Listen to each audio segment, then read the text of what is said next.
Hi, everyone, and welcome. This is the first anti-scams webinar that we are running online.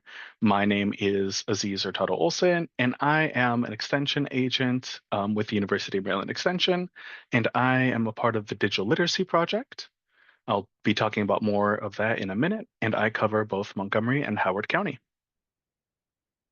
So, before we begin, I would like to say that university programs, activities, and facilities are available to all without regard to race, color, sex, gender identity or expression, sexual orientation, marital status, age, national origin, political affiliation, physical or mental disability, religion, protected veteran status, genetic information, personal appearance, or any other legally protected class. Okay. So let's talk a little bit about the Digital Literacy Project. So the Digital Literacy Project, otherwise known as Marylanders Online, is a part of the University of Maryland Extension, and we have two main projects.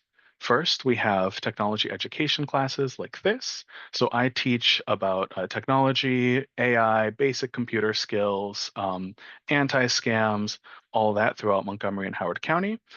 And we also provide tech support.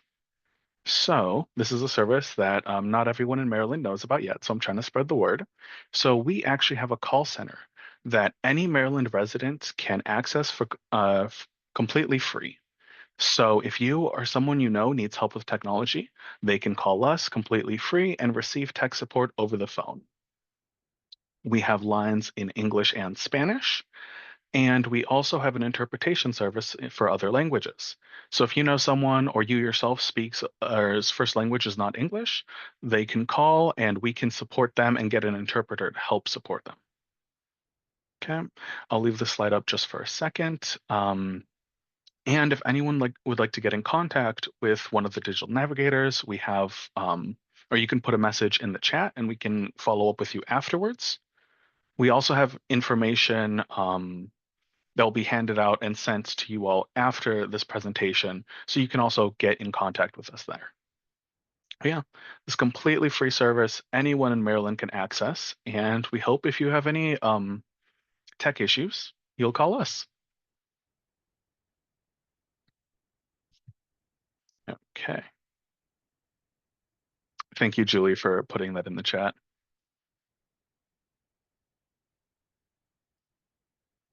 So, before we begin, do we have any questions about Marylanders Online? Call center, anything? I'll wait a second just to see if anyone puts any questions in the chat.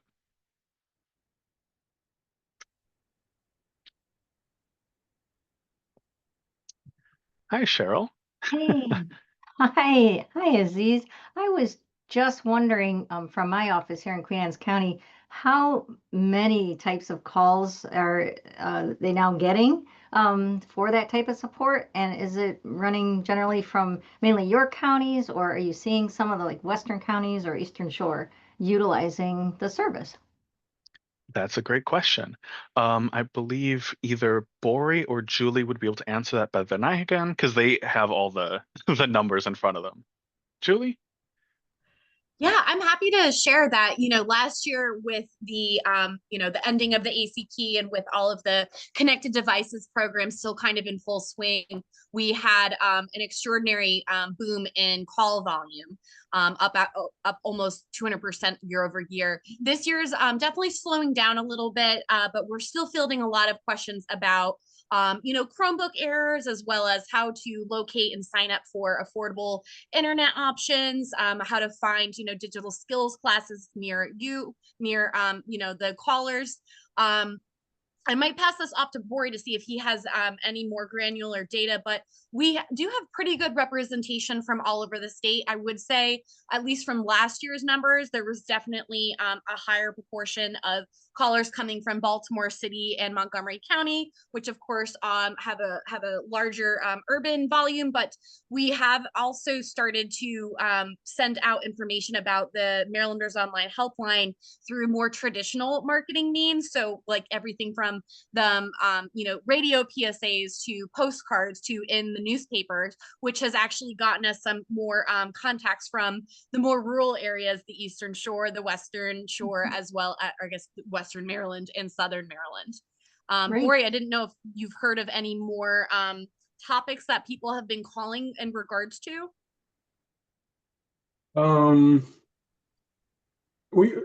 There's a pretty big I guess requests that we get in, not necessarily like just tech support, but even just like looking for resources in regards to like how to create a MyMD Think account if they're trying to see their status for their benefits from the state, or even trying to set up an appointment at the MVA. Obviously, right, especially that the deadline for the real ID is here. People are trying to get stuff done that way, and then and just resources to find out, where they can take classes, whether it be tech related or ESOL type related inquiries as well. So there's a wide area of callers that come in. But just to kind of mirror what you said, the at least in my experience, the volume from when I started to now has been from Montgomery County and Baltimore City.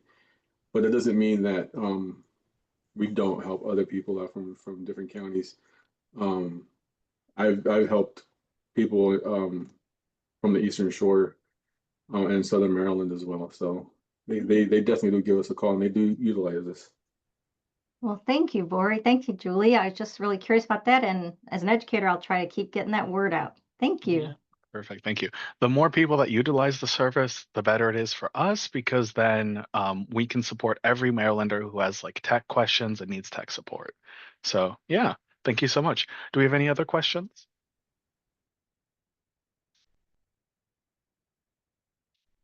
Okay. In that case, let's move on to the three main types of scams that we're going to be going over in this class. So this webinar is more of a general overview, but there will be more in-depth anti-scam classes held in August. And information for that and other classes that Marylanders Online offers will be at the end of class. But the tips from this class are going to be useful in spotting lots of different types of scams.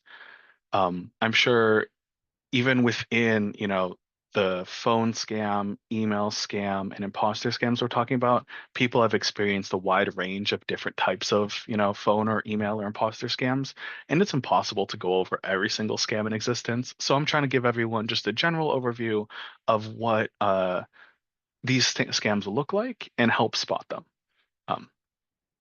One fact I always like to sort of, it's not exactly a fun fact, but I like to mention is that I've taught this class, I think, 6 or 7 times at different locations. And every time I've taught this class, I always learn about a new scam. So scams keep evolving, they keep looking differently or look different. And there are scams that I haven't encountered that I'm sure you all have. So having you all like providing like feedback, questions, putting stuff in the chat, I think will really help everyone get the most out of this experience, because the more we talk about scams, the less likely we fall for scams. And yeah, so we're going to be going over phone scams, email scams, and imposter scams in this class. But before we begin, I always like to put this disclaimer out there in that I want to make sure that everyone knows that scams affect everyone. No one's immune to scams. And the purpose of this webinar is to spread awareness about scams, not to make people feel ashamed, not to make people feel like scared to talk about scams.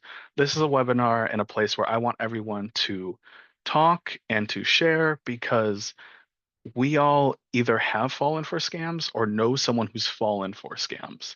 And there are examples in this webinar of scams that I've encountered and some that I might have actually almost fallen for, or I know some of my colleagues might have fallen for, right? So no one is immune to scams.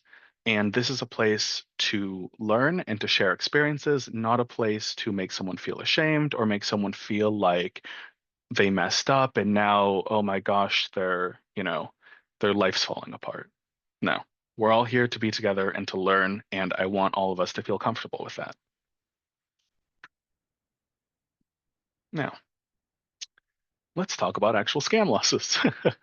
So, before we get into the actual types of scams, I also like to share another reason why I like having this class, and that is because scams are affecting millions and millions of people. Okay. This is a report from uh, over a year ago, and it was talking about how in 2023, over $10 billion were reported to be lost to fraud in 20, or yeah, were reported to be lost in fraud. Investment scams cost individuals more than $4.6 billion, and imposter scams were the second highest reported loss of nearly $2.7 billion. Um, the Federal Trade Commission, the FTC, that receives these reports actually received fraud reports from over 2.6 million individuals. And those are only people who actually reported that they had fallen for a scam, right? That this number is probably almost certainly way larger for individuals who might have been too scared to like report a scam, embarrassed, or just didn't know about how or where to report a scam. So, why do I mention these statistics? Um, I always mention this because if you're like myself, when you're with family or friends, you probably come up in conversations that, oh, scams are getting worse and worse each year. Seems like I'm getting like 50 scam calls a day, all that kind of stuff. So seeing the statistics helps sort of support the feeling that, scams are getting worse. But more importantly, I think that it is important to understand that when it comes to falling for scams, you're not alone, right? Um, Whenever I, maybe click on a link that isn't too secure that I probably shouldn't have clicked on, I might feel a little embarrassed. I might feel like, a little like, oh my gosh, Aziz, why did you do that? But scams are not unique to me. Falling for scams are not unique to any of us. And it is important to know that when talking about scams, we're not alone.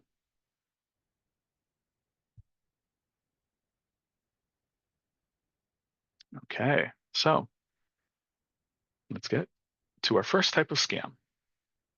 Phone scams. Probably the type of scam that you may be the most familiar with. So phone scams are scams that take place over the phone. It can either be through phone calls or text messages. Um, it can be typically an unknown number. That can be someone calling, pretending to be a loved one or a bank. They can also phone scams can also over sorry phone calls with individuals pretending to be law enforcement are also sadly common. It was a little bit more popular, not popular, a little more common a few years ago. Um, but yeah, pretending to be immigration or law enforcement is a over the phone or phone call scam. Also, there are text scams, which can be from completely random numbers talking about, a package delivery attempt. I got two scams today from unknown numbers talking about a potential job opportunity. Another common one that's been happening over the past few months is unpaid Easy Pass tolls. So, you know, you haven't paid your Easy Pass, you're gonna potentially, face legal consequences, or just other texts that are seemingly random, just saying, "Hey, Marcus, I saw you at the party last night, and I wanted to text you back." So scams like that. And here are some examples. So on the left, we see just a number of different unknown phone numbers calling. For text scams, it can be, the one says, Hi, my name is Karina Joe. I'm a recruiter. We are currently looking for a part-time assistant to join our team. And then they just have some information about pay. Um, there's the Easy Pass unpaid toll notice in the middle, which just says this is an official notification from the Easy Pass regarding unpaid tolls on your vehicle. And then on the right, we have an example that says the UPS package has arrived at the warehouse and cannot be delivered due to an incomplete address. Please confirm your address in the link below, or in the link, and then it has a link underneath. So, have people experienced scams like this before? Anyone seen some common ones? Maybe some ones that aren't mentioned?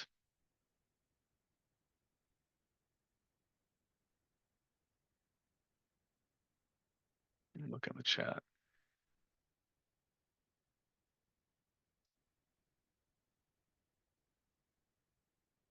Oh wow, Julie. Yeah.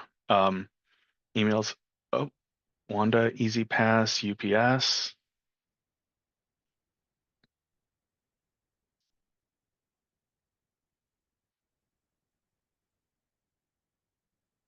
Yeah, Easy Pass or recruiters. The recruiter ones I'm getting a lot. I got two just this just today.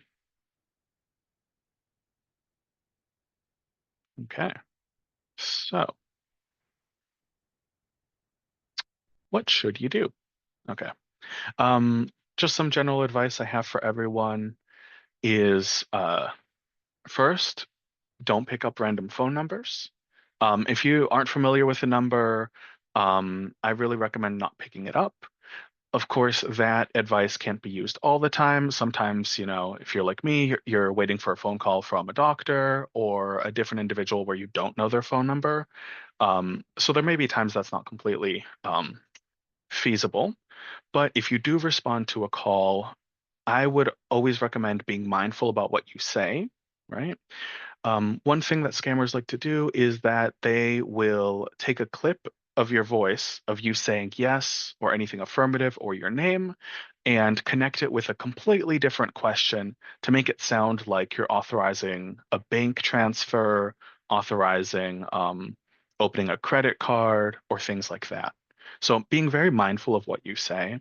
Um, for myself, when I get a number and I pick up from, or when I get a call from a number I don't recognize, I always make sure to sort of don't say anything until I hear something on their end. If they say, like, oh, is this Aziz? I don't even respond. I ask who it is first, just to see if it's actually a legitimate person and what it's about. If I'm waiting for a phone call from my bank, or not my bank, from my doctor, I'll know. I'll know more or less what they should be saying, and then I'll respond. For text, I for text, what I recommend is not to respond to any text from strangers. I've gotten texts, like I had mentioned, about people saying like, "Oh, is this Alexis?" Wanted to meet up and stuff like that. I do not recommend even responding to those texts or saying that they have the wrong person or the wrong number, because when you respond to a text or pick up a scam call, you're actually letting the scammer know that your number is active and that you either pick up the phone or you respond to text.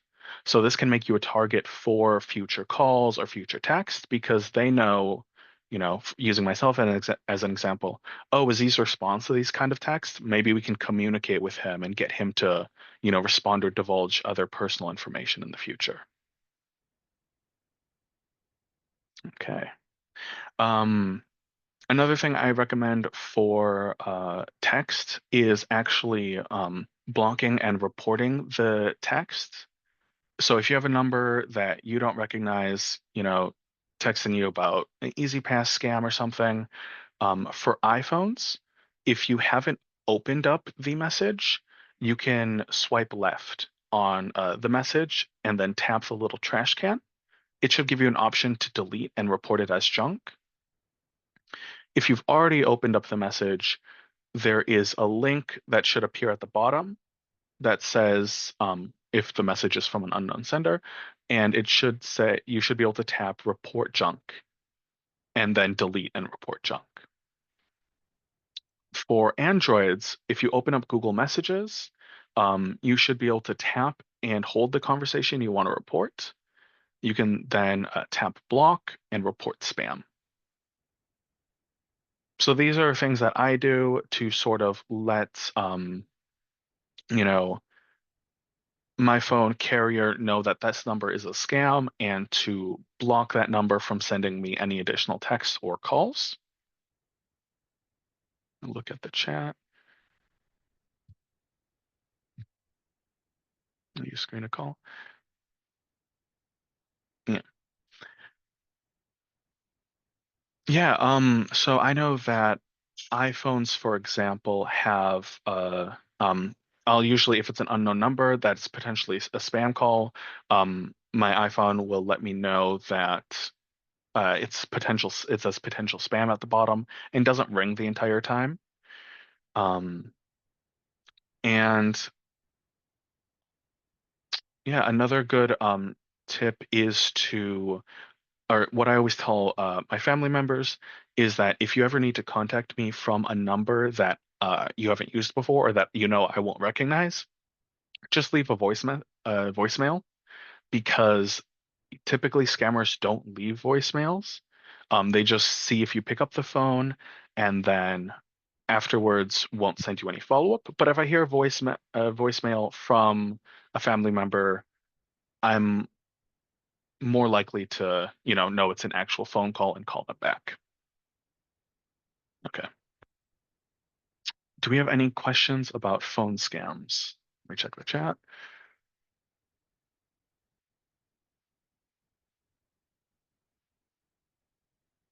Is there a way to essentially better protect cell and contact information using settings on our phones? Can you tell us more about screening and security tools that are in our phones? Cheryl, that's a great question. Um, oh, thank you, Bori. Yeah. Um, so look at the steps that Bori has shared. I don't have all the information for that prepared for this presentation. In future presentations, I already have that a little planned, but I'll make sure to share that information and other tips after this webinar to everyone who's attended. But that's a great idea, or that's a great question. And yeah, iPhone, Androids, different phones, and yeah, great question. Do we have any other questions?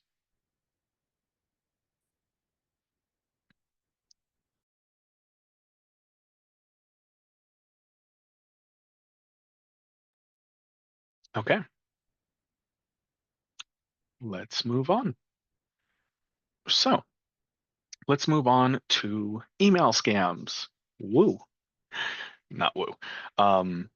So the type of email scam we will be talking about today is a phishing scam. Has anyone heard of the term phishing before? Seeing some head nods. Great. Okay. So a phishing scam is kind of like, phishing in real life, where scammers will pretend to be a reputable business, right, to get your personal information. So they're casting out by sending you an email and trying to see if you will share any personal information with them, right? So it's sensitive data and personal information such as bank account numbers, passwords, social security numbers, your address, email address, and it can often be trying to get information about family members as well so they know who their next targets are. But let's look at some examples for phishing. So I have two examples here. Both of these are scams, okay? The one on the left is a PayPal scam that says your account access has been limited. And inside the email, it says, Dear PayPal customer, your PayPal account is limited. You have 24 hours to solve the problem, or your account will be permanently disabled. And then at the bottom, it says how to resolve the problem. You have to confirm all your account details on our secured server by clicking the link below and following the steps. On the right, this is an email that I've received, right? And it says important notice, refund request. It says, hello, an attendee for your event has requested a refund below. And then it says that an individual has had health issues and are unable to attend the upcoming event that they already made payment for. And then I'm told to log into my Eventbrite dashboard below to get more details of this transaction and respond to the attendee. So these are two scam examples that I just want to put up because you can see that there's two different ways that people are trying to get me to share with them some personal information. So how do we spot phishing scams? The first thing I always like to say and to ask myself is to see if you were actually expecting a message. If I haven't used eBay, before in my life or in the past 5 years, why is eBay sending me an email about an issue with my account? Right? If I haven't used, let's say, WhatsApp before, right? Why am I getting a WhatsApp login attempt email, right? That wants me to confirm my information. The next thing I like to do is to look at who is sending the message. So I always check the name and then the email address. There's a technique that scammers will use to change the actual name so that it looks more official. So instead of saying, Aziz or Tata Olson, it says Microsoft Team Support, you know? But scammers can't change the email address itself. So making sure to look not just at the name, but at the email address and seeing if they align or if the email address is completely different than what the individual is trying to purport to be, or who the individual is trying to purport to be. I also make sure to tell everyone to pay attention to the wording, right? A lot of times these phishing scams work with urgency.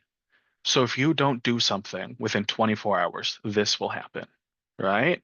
Um, this bad thing is going to happen if you don't do it immediately, right? A sense of urgency of like, you have to fix this now or as soon as possible. There's also vagueness because these are scammers and they don't have every detail about you in your account. That's why they're asking for it. Oftentimes the messages will be vague. Instead of saying, you know, hey, Aziz, they'll typically say like, dear customer, right?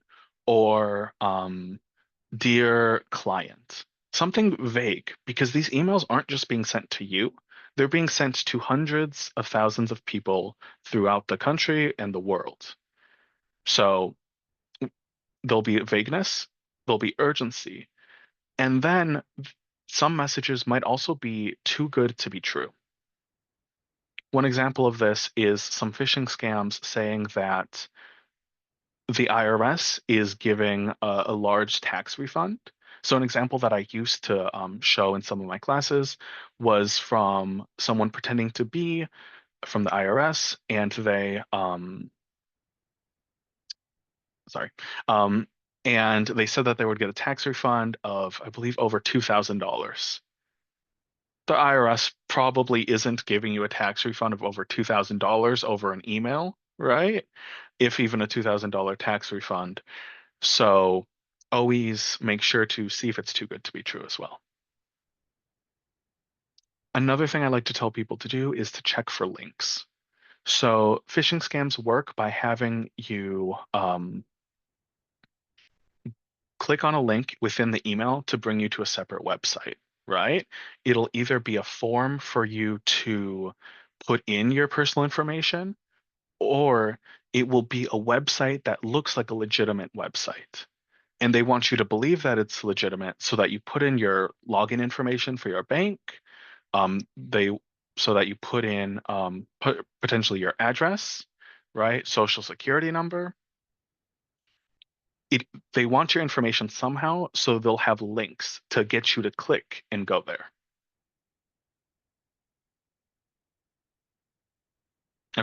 So let's look at my examples again. And now I'm going to ask you all to let me know what makes you think that these are scams. We know that they're scams and we know that they're phishing scams, but what within them makes you or would make you realize that they are scams?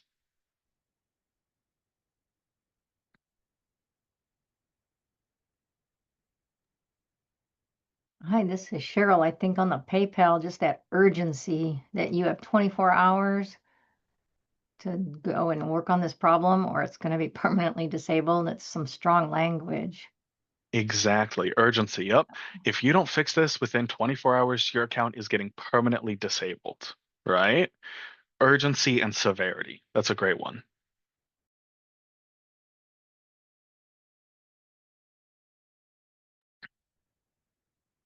Oh, Julie, you cut another good one. Um, in the email address or the name of the email for the Eventbrite, it actually just says Eventbrite. It doesn't say Eventbrite. So there's a discrepancy there. Okay, Bori, a lot of big companies will not reach out to you, and if they do, it is from a one-way email. Yep. So that's right. There's spelling errors in both, and a lot of these companies and your bank usually won't reach out to you and expect a reply email, and usually they come, just like Bori said, from no reply at whatever company it is.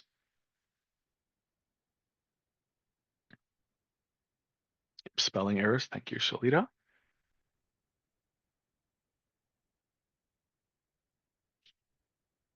Okay, is there anything else? I'm thinking of two that are being missed.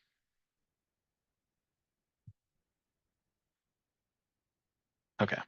So for the Eventbrite email, it's pretty generic, it just says hello, not hello Aziz. And it says an attendee for your event has requested a refund below.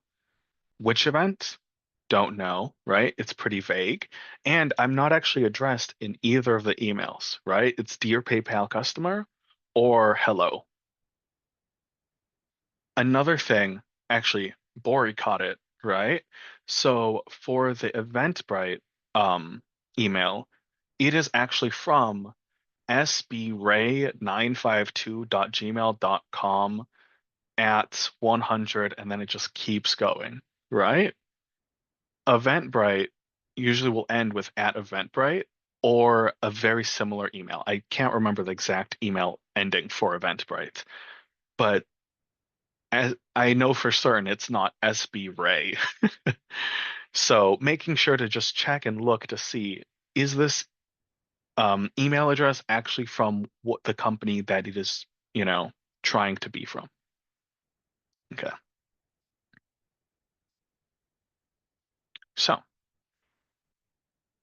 sometimes there are emails that look very legitimate, and we are not completely sure whether or not they're scams or they're real. This happens to me too, like all the time, right? So the first thing I do is I make sure not to click on any links. Don't open any links, right? Because if I open a link, not only might I accidentally become confused and think that it is a legitimate email and put in or legitimate website and put in my information, but scammers actually have the capability to see specifically who opened which link. So if I send, I'm going to use Julie because you're a coworker as an example, right? If I include a link in an email that I'm trying to scam Julie for, right? I can make it so that only she gets that email. And when it gets opened, I will know that Julie opened up the link. So if you just open up, a link to see if it works, right? It can be that you're letting the scammer know that you yourself opened up the email or opened up the link. Okay. So don't open any links, and then also verify using a known contact. What I like to do is I like to, if I get an email from my bank, I don't respond to anything to the email, and I call my bank using the phone number on the back of my card, right? If I get an email from, let's say, Eventbrite, if I'm not sure if that Eventbrite email example was legitimate or not, I would look up Eventbrite customer service email address, and contact them to see if they actually sent me an email. And then another thing I like to do is to check the internet. So using the PayPal, go back actually, using the PayPal example, right? If I were to look up online, PayPal account limited scam, I would actually see a number of examples of people asking if it's a scam or not, and actually a link from PayPal saying that that is a common scam.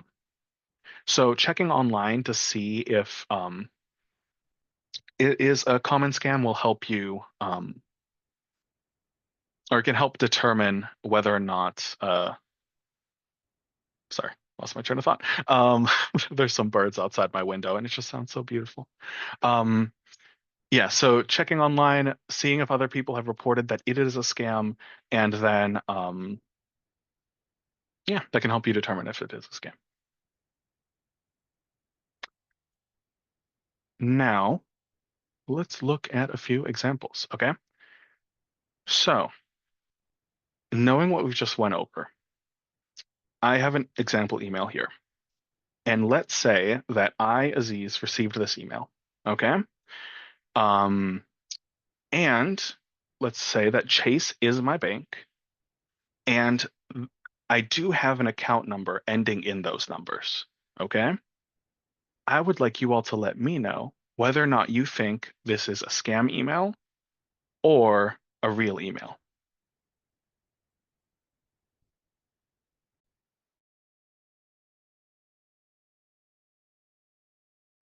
And thank you, Bori, for putting the actual Eventbrite, email address. Okay. Wanda thinks it's fake. Okay. I want to see a few more votes until I ask everyone why. Fake, Shalita. Okay. Who else?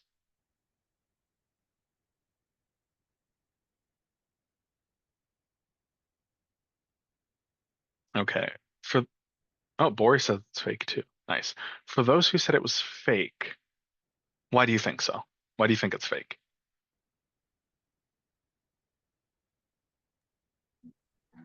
It just seems to be generic. It doesn't have a customer name. They should know your name if you're a customer. Mm-hmm. Okay. And Generic. Sorry, Wanda, did you want to say something else? no, that's it. Okay. Perfect. Yeah. Okay. It's generic.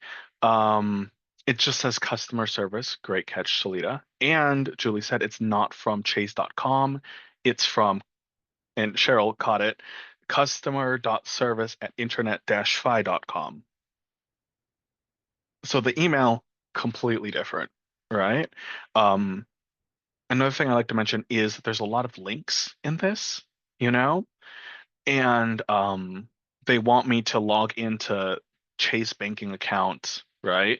Just like Bori said, using the link that they gave.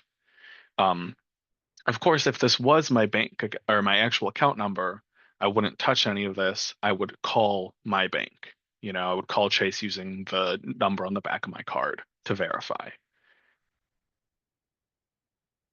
Okay, let's look at another example. Okay. Here is an email that I've received. Okay.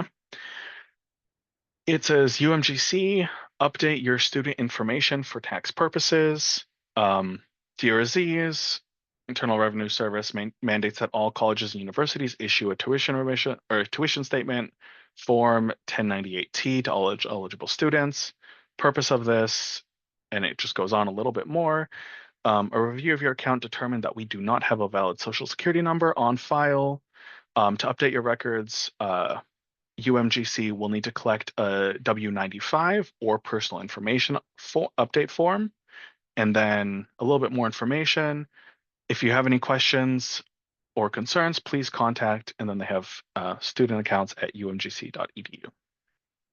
So I have taken a class with UMGC before, but I do not study at UMGC. And I would like to know from you all, is this a real email or fake email?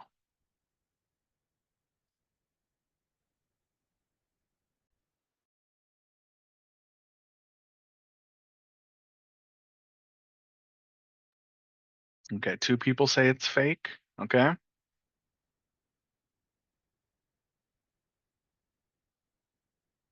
Anyone think it's real?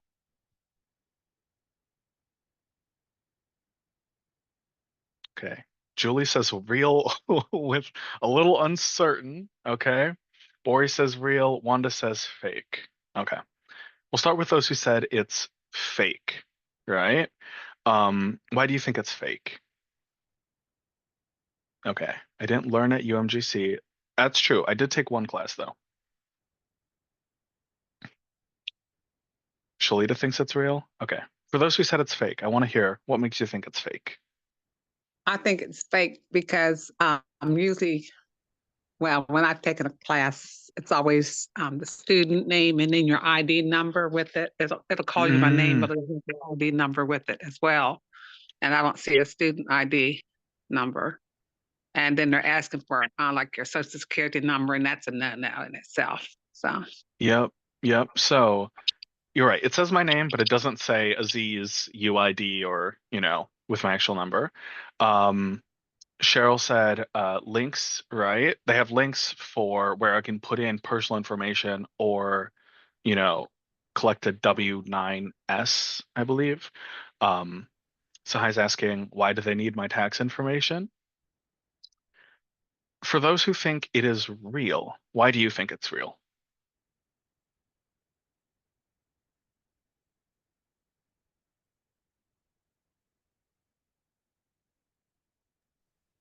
I'll go first.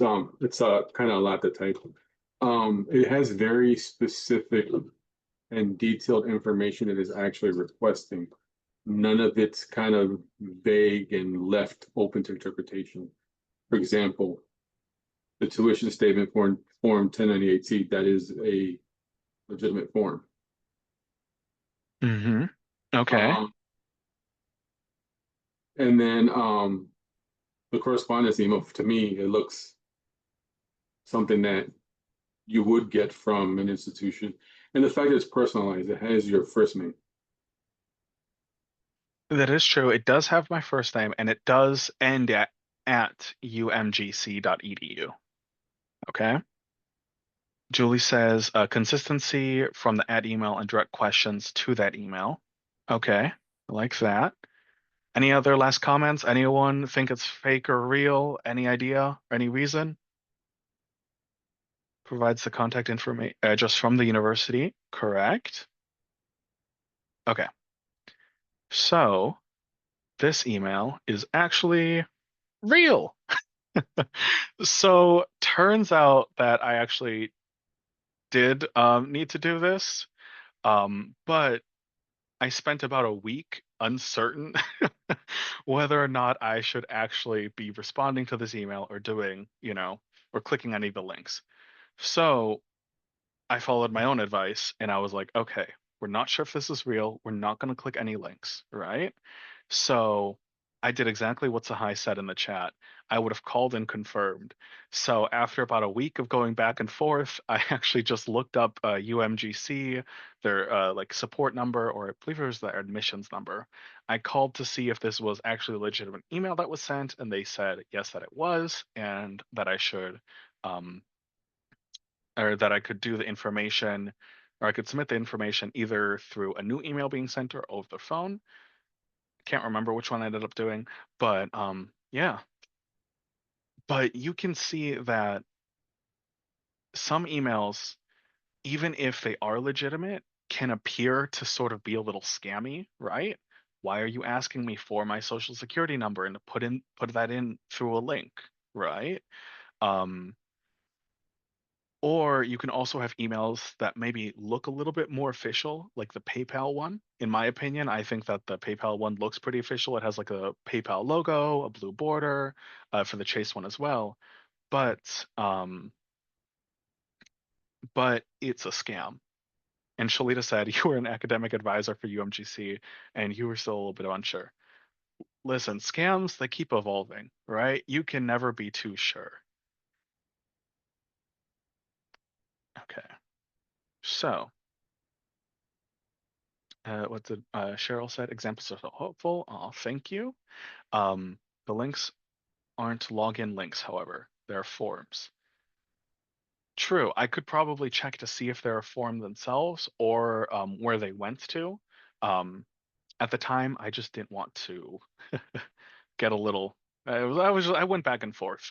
So I want to be transparent and let everyone know that, even though I've taught this course a number of times, I myself don't know every scam, and there are lots of times and lots of emails or texts that I get that make me sort of hesitate for a second before I remember to go through the steps of verifying with a known contact, checking online, and not clicking on any links or responding to anything. Before we actually move on to impersonation scams, does anyone have any questions or experiences with phishing attempts?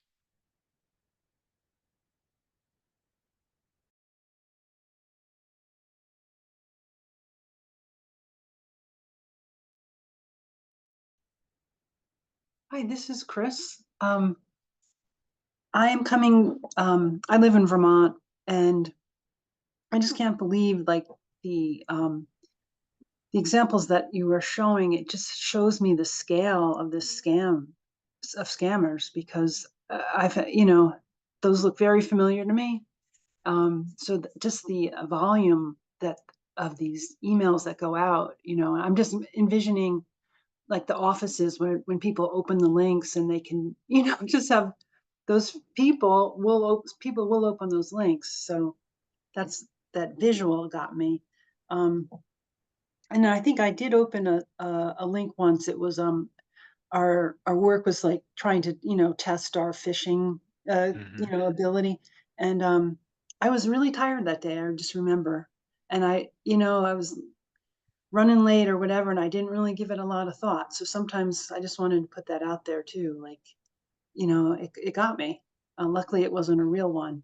But anyway, that's Yeah, all. absolutely. I mean, that's why I like always putting a few examples because I like the debate, the back and forth, because what might seem legitimate to one person may not seem or may seem like a scam to others, right? And having that discussion, having that communication, and finding things that maybe I missed that someone else caught, right?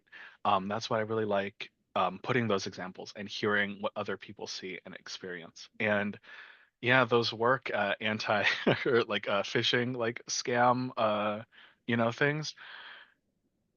They're an interesting test to see, because there are days where, I myself like I'm tired too, and I'm just like, ooh, maybe I shouldn't have opened that email.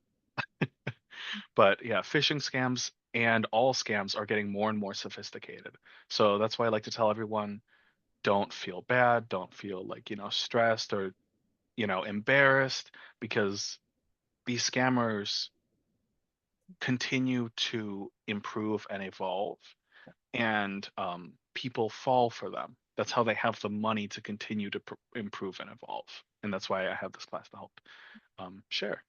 Bori, you had your hand up? Yeah. So my memory was just triggered a little bit in terms of a conversation my wife had with me when she started working at the school she's working at. Um, it's a little bit of a story, quick story though. Mm-hmm. She was on her lunch break. She got an email from her supervisor. Had her supervisor's name and her supervisor's first name at the school she works at email.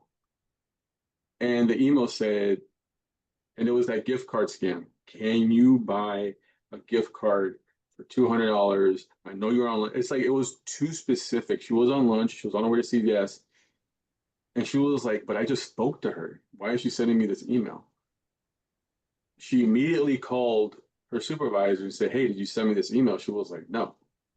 Come to find out, in that span of like 5 minutes where she spoke to her, she got maybe another 5 to 10 calls from other employees with that exact same email. Mm-hmm. So even like if it's not an external company, like you have to be very hyper aware, even if it's like a recognized email in that sense. So just want to throw Absolutely. that out there. Yeah, that's actually so like I said, these are very like this is a very general conversation, right? Within the realm of phishing, there is like a type of scam that's called spear phishing, which is doing like a very specific email targeted to like one person using other information that you know about like a coworker or supervisor, right? So Julie, just using you as an example again, um, if someone like hacked me and knew a lot of information about me, they could pretend to be me asking Julie to do a sort of gift card scam like that, you know. So Julie might get an email from Aziz, right? Being like, "Hey Julie, I'm looking forward to the class we're hosting in a week, right? But I need this gift card stuff, right? Or a gift card or other personal information." And Julie getting an email from someone who appears to be like me, having information that I would know, right? Um, can it's this whole thing. And then there's actually another term like whaling where they go after like the CEO of like a company. Like I said, scams very sophisticated, very in depth. But I see that Regina has her hand up. Oh, okay. It's hard for me because I don't see you guys, but thank you. What I got caught at just last month was a lot of when I get in an email that looks like a newsletter, and it looks like it's like a newsletter from somebody that's I might like reading, and they have what they call the unsubscribe button at the top. Don't hit the unsubscribe button on ones you don't know or that you have not uh, requested, because that's what I did. I thought, why am I getting this newsletter? I didn't request it. So I hit the unsubscribe button. Google came back like within 5 minutes and said that information had gone, and it was to links with very Russian sounding names. So I knew that I had done, so I did a whoops on that one. But it's I think it's becoming more and more common. Yep. Yeah. That's a type of scam that I've fallen for, right? Before I even knew that that existed, right? Right. Right. You just see the unsubscribe button and you're like, why am I getting an email from Jimmy John's? And Right. then, or at least the Midwest disease. Why am I getting email from them? Not realizing that, it was misspelt and it was a Yeah. scam email. But no, Yeah. that's Yeah. yeah, that's a great example of another type of email scam. Anyone else have any examples they want to share? Yes, I've had experience. I play various games online, and it's a competitive type of game like Mahjong. It's a competitive one, and between the games, pop up ads or so forth will come up, or I'll have something like because I did well, I just won $1,000 gift card from Walmart. Which I know is crazy. I had one today saying that Walmart, if I shop at Walmart or live within 3 miles of a Walmart, I'm entitled to so much money because of it was a $45 million lawsuit that was against Walmart for overcharging customers for groceries and so forth. Which, to me, I knew that was a scam automatically. But those things can be extremely annoying, and it can be kind of confusing too, because I've gotten things from, like, I've gone to Sam's Club and I come home and I'm getting emails saying about renewing my membership at Sam's Club for 50% off, which I know has to be a scam because my membership had been renewed legitimately at the facility. And why am I getting something for 50% off when I've already paid for that year? I don't know Yeah, whether anybody else experienced anything similar to that. it's, I mean, I've experienced stuff like that, and it's always scary how, you do one thing and then suddenly you get, different scam emails, and it really is this whole kind of like network of scammers, sharing information and then just targeting everyone to like most they can. But thank you so much for sharing. Okay. Anyone else had an experience like that or a different experience?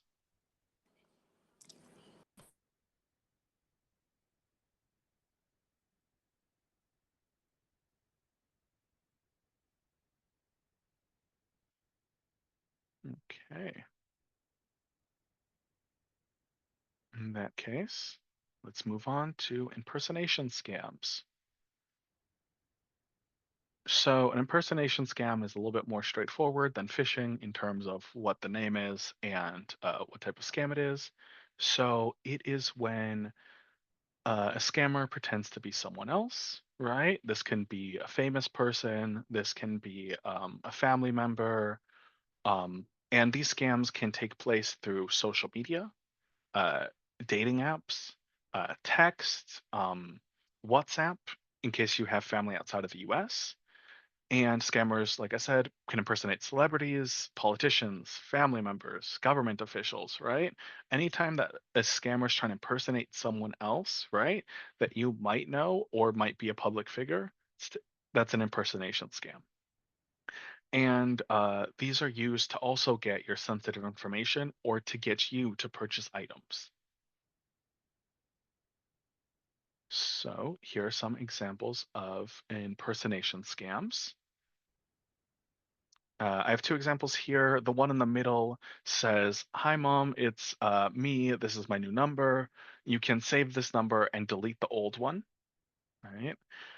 And then on the right, there's a couple messages. The first one says, "Yes, my king. First, I must know many things about you. What is the name of your first pet? What is your mother's maiden name? What is the name of the town where you were born?" So the middle one is someone impersonating, someone's daughter and trying to convince them to delete their old number, their daughter's old number, but use this new number instead. For the one on the right, it's someone pretending to be, romantically attracted to the individual, right? But in reality, they're just trying to get information about them, like town they were born, mother's maiden name, common security questions that they can then use to potentially get access to their, um, bank accounts, email addresses, stuff like that. So, what should you do? I always recommend to immediately, once you receive like a scam text or a scam like message of someone pretending to be a celebrity, right, or pretending to be a politician, um, to just sort of stop all communication, just like with other text like tips I had, just stop all communication, don't respond, right? Um, as an example, right, if I'm blanking on a celebrity name, right? Um, if Meryl Streep was messaging me, right, saying that, she saw my dating profile and she just loved me so much, right? Um, ignoring the age difference, it would be a little bit suspicious to have a famous celebrity be messaging, me, right? Um, or having someone who, I don't remember meeting or talking to being like, "Oh my gosh, Aziz, I love you so much," right? And trying to get me to share information about myself. Um, during the election, there were also some political impersonation scams. So I'm not familiar if this one was an actual legitimate one. I'm just using this as an example. But if, the, I guess, governor of Maryland, right? If Wes Moore was messaging me specifically, right, pretending to message me specifically, sort of asking myself, like, is he really putting his effort into messaging, Coral Aziz, right? Um, so just stopping communication and sort of noticing those signs of, is this person messaging me because they actually care, or is it someone pretending to be someone to get information from me? You know. Um, Another thing that I always advise people to do on top of the other, like, phone and text scam tips, is to always make a list of everything you've shared with them, right? Um, I had an individual in one of my classes that had mentioned that a family member actually got scammed by an impersonation scam. Um, I believe it wasn't this specific celebrity, but it was someone like Keanu Reeves, messaging them. Um, and they ended up sharing, bank account information, PayPal stuff, like home addresses with the scammer. And when they realized that they were talking to a scammer, of course, they blocked them, deleted the messages. But because they had been messaging for, I believe it was 6 to 9 months, they didn't remember everything that was shared with the scammer. So I always tell people, like, once you realize that it's a scam, right? Um, Make a list of everything, right? Did you share their address, or your address? Did you share your email address? Did you mention, family members, right? Did you share bank account information? Because that will help you sort of protect yourself and protect your family.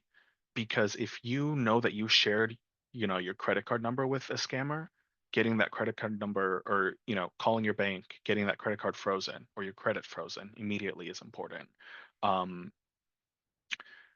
I had to have a different example where a guy, can't remember if this was an impersonation scam or a different type of scam.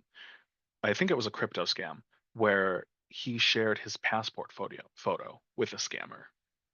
So so if you remember stuff like that you've shared, you'll know what you need to, fix, what government officials you need to call, and what documents you might have to replace. Okay. Do we have any questions about impersonation scams?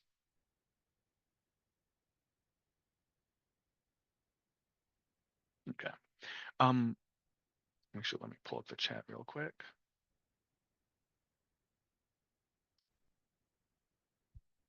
Yep. Or had a really good point where maybe they're trying to create an account of some sort, right? Maybe they already have some information of yours, but they want a little bit more to get access to account or to create a new account, right? I yeah, my a family member of mine had their identity stolen, right? It wasn't tied to a scam, but it sort of exposed how easy it was to, create a credit card in someone else's name if you have their social security number. So sharing that with someone, right, can lead to having a bank loan of over $40,000 taken out in your name and then having to call the banks to get it undone. Um, it's been resolved now, but it's always stress inducing and panic inducing and stressful. Okay, so let me see. Okay, before we get to that, um, actually, let me see if I can refresh my presentation.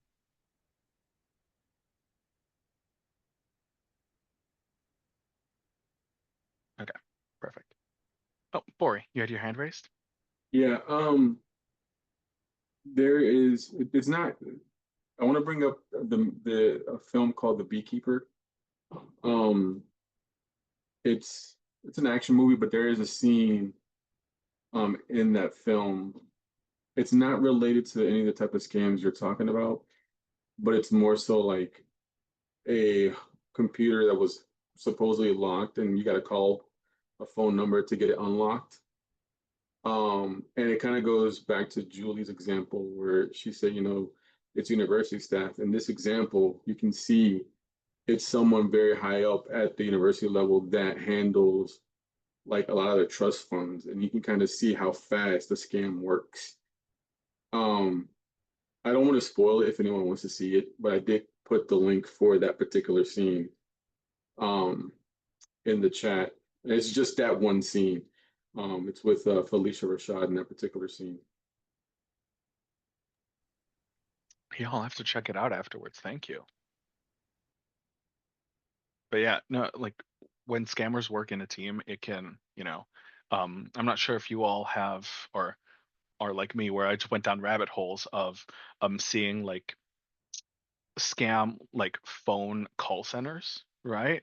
So like the inverse of Marylanders Online, where instead of helping people, it's call centers full of people trying to scam others or attempting to scam others.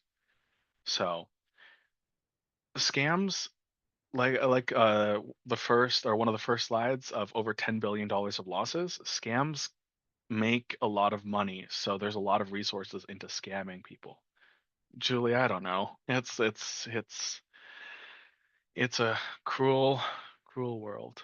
But um, another thing that I would like to mention before I move on to my next slide is to sort of stress the importance of communicating, right?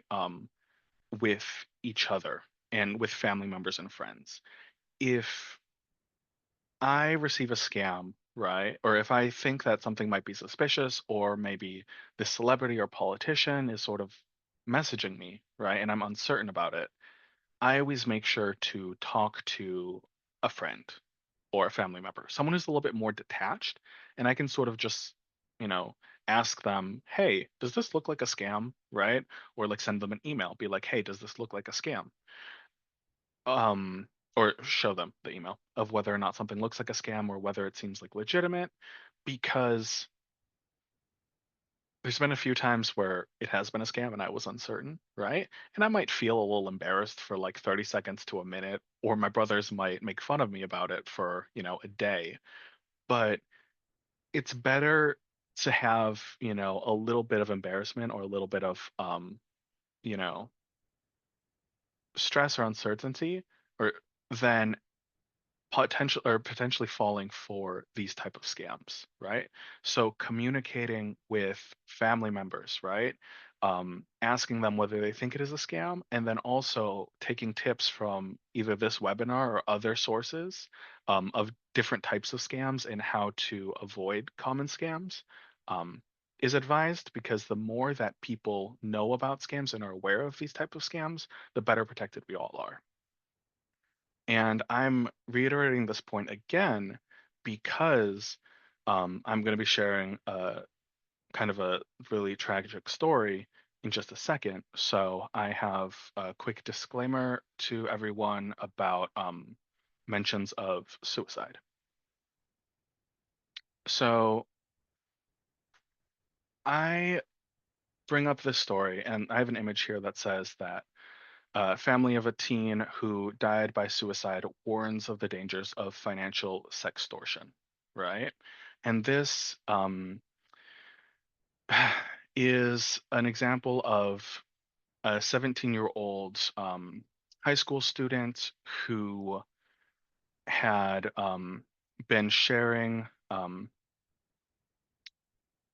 explicit images of himself to someone who was impersonating like a romantic partner or an interested party, right?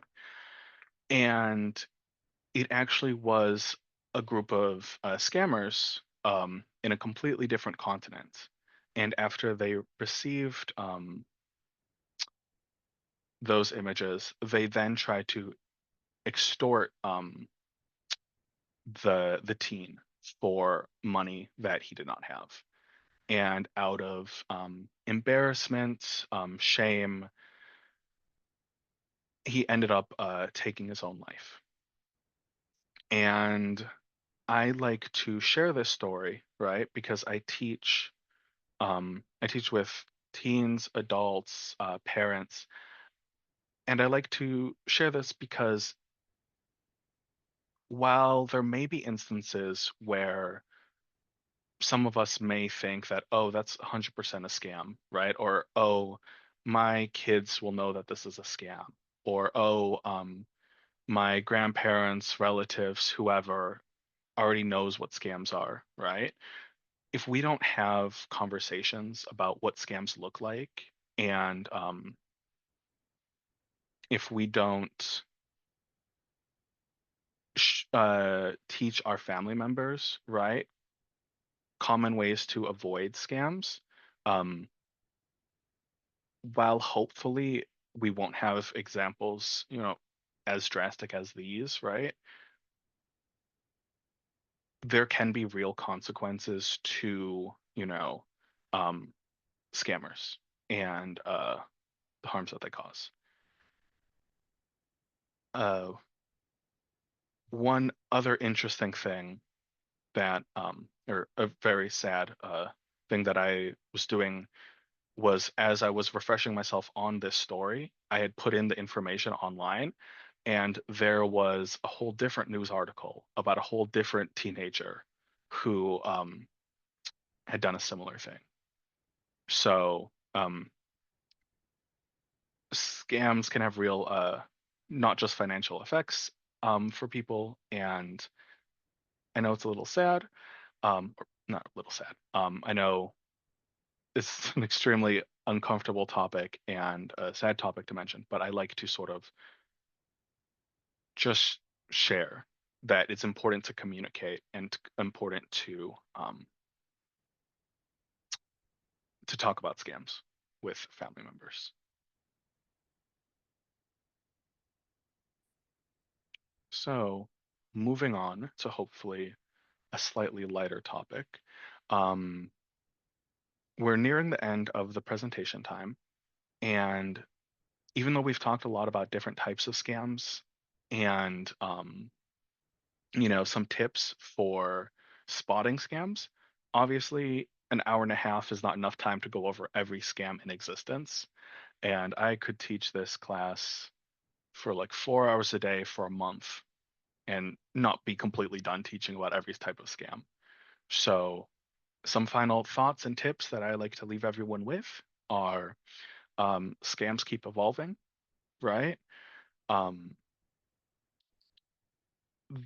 the tips I teach now and share with now will hopefully help you keep an eye out and be a little bit more aware of scams, but understand that what a scam looks like 2 years from now may not be what a scam looks like today, you know? Especially with AI voices and impersonation, uh, scams can become a lot more sophisticated. My second tip is to never send gift cards.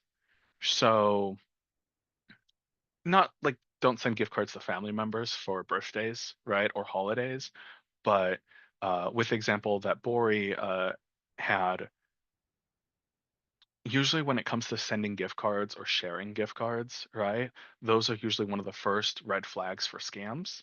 You know, a boss typically won't ask you to do anything with a gift card, and if they do, they probably won't ask you to send them the numbers on the back, right?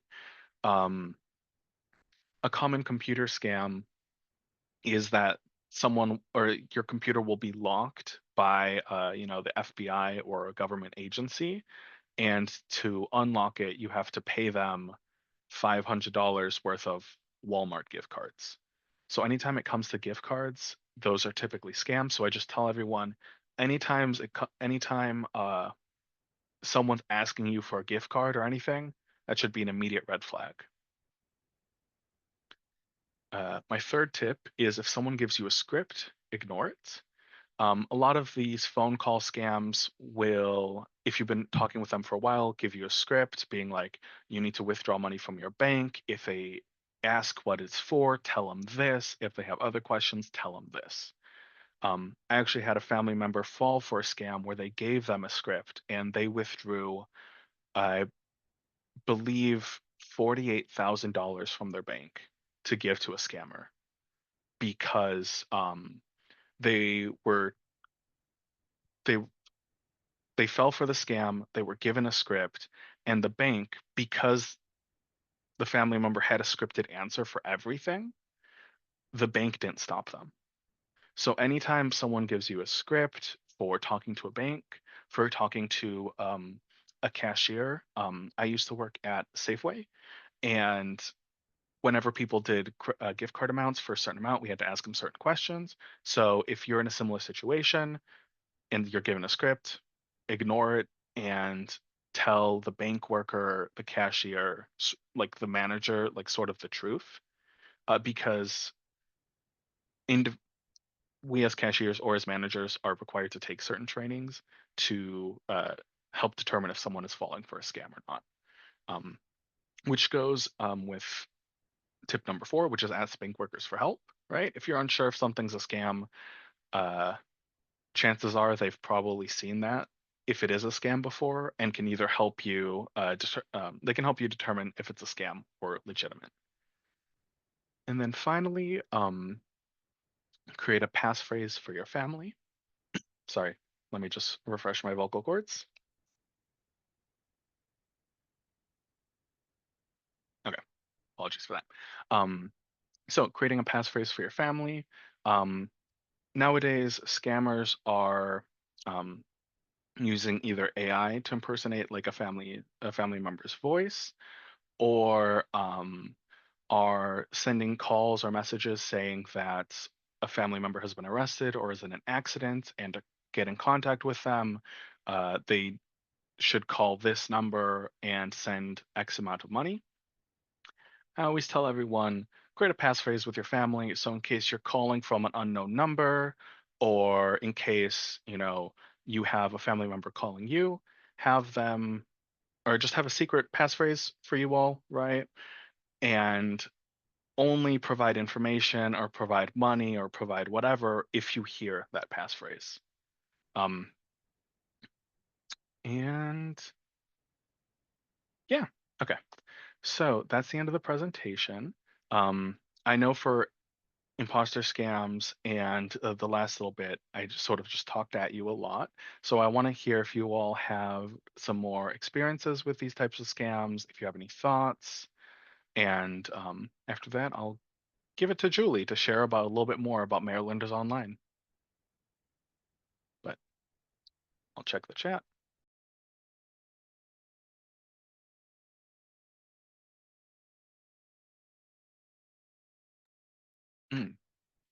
Before I forget, just because I saw library technician message, for reporting a scam, I have attached the link. There's reportfraud.ftc.gov that you can go to report if you have encountered or fallen for a scam. It asks you a few different questions, if it's like an impersonator, auto sale, repair, online shopping. You can use that. And then also, yep, there is donotcall.gov with a do not call like registry. And then there's also identitytheft.gov. Let me actually put those links in the chat as well.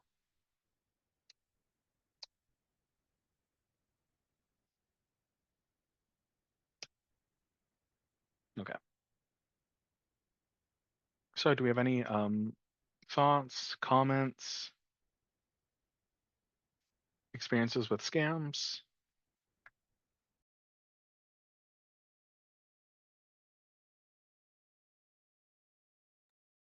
Okay.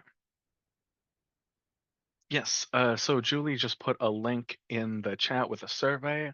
So if you could do us a favor and complete that survey, it lets us know, your thoughts, what you thought of my teaching, any suggestions for future webinars and topics. How did you hear about this webinar? And before we end, Julie, do you want to share a little bit about, or I can click to the next slide, about some upcoming events? Yeah, absolutely. First of all, Aziz, awesome. I learned so much from this. Oh my gosh. And I really do love, you know, I don't love that people are getting scammed, but I do love that there is a sense of camaraderie and being vulnerable and sharing, so we can all learn from each other and hopefully not, you know, continue to make these same mistakes. So thank you all for sharing what you shared today, for attending here today. We would love to, if you have friends, family, neighbors, networks that who might be interested in joining us for our this webinar that we're offering next Tuesday in the morning this time, feel free to go ahead and share that flyer with them, and I will follow up with a reminder email thanking you for attending this today, as well as sharing the link to register for next week's event. But in addition to this, we do have a couple other great webinars coming up if you are interested in attending. The first one is the Digital Equity Grant Planning webinar series. This is actually a little bit more geared towards actual practitioners, so people or organizations, agencies, and entities who are applying for grants to promote digital equity, inclusion, and literacy in their communities. So we actually have one coming up tomorrow that is going to be older adults and digital literacy skills. And we have a couple more, people with disabilities and digital inclusion, and then artificial intelligence and digital skill building. And we actually just added a new one, so I'm going to have to update that graphic. It's going to be on June 4th, and that's going to be about evaluation and telehealth. So if you are interested in any of those, again, this will all be in a follow-up email, but you can register or learn more about these right here. And then you may or may not have heard, we had a really great all-day conference on Friday, the 2025 Empowering Health Conference. We wanted to continue the discussion and help people learn a little bit more by diving deeper into each of these topics about emerging health technologies. And it kind of bleeds into a little bit what we talked about here today, but really understanding what health misinformation is out there, how to spot health misinformation, and kind of thinking about health tech challenges, and really promoting equity and health outcomes through how we can utilize and harness tech for that mission. So we would love to have you and see you at a future webinar series through the Empowering Health webinar series. I'm going to drop that message in the chat too. And I can actually add the flyers. But other than that, we hope that we will see you at a future event soon. You can find us on all of the socials. We are on Facebook, Instagram, LinkedIn, and then YouTube. We will be adding a recording of this webinar, either this one, the next one, or we might just record a general one so you guys can use that, share that with your networks, and really just, we're all smarter when we talk and communicate with each other. So just want to say thank you again for being here today with us today, and hopefully we'll see you at a future event soon. Yeah, I wanted to thank you all for coming today, for listening to this part to this presentation, and for participating as well. And that's where my question slide went.